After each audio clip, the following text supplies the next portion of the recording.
आपने Jack sparrow के समुद्री करतब खूब देखे होंगे, लेकिन वो समुद्र का लुटेरा था और फिक्शनल भी था। लेकिन आज मैं रियल भारत के समुद्र के राजा से आपको मिलवाता हूँ। ये एक मराठी योद्धा था। अगर आप देखें तो मराठों की मुगलों से जमीन पर लड़ाई थी, लेकिन पुर्तगालियों, डच और ब्रिटिशर्स से युद्ध समुद्र में था। और हमें पता है कि यूरोपियंस को समुद्र में हराना लगभग असंभव था। लेकिन जो हमें नहीं पता है वो ये कि समुद्र भारतीयों के लिए कोई नई बात नहीं थी।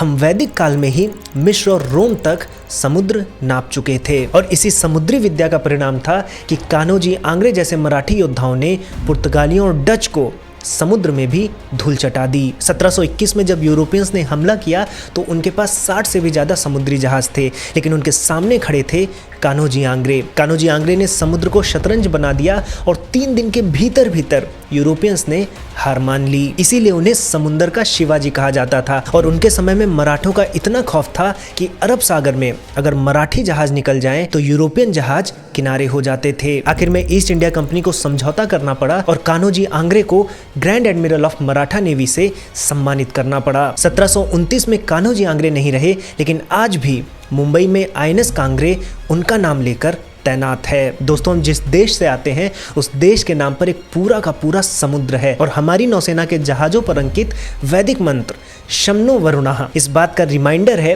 कि वैदिक काल से ही समुद्री स्किल्स पर हम भारतीय महारत हासिल कर रहे थे। अब आप कमेंट में बताइए कि पूरे वर्ल्ड में भारतीय नेवी की रैंक क्या है।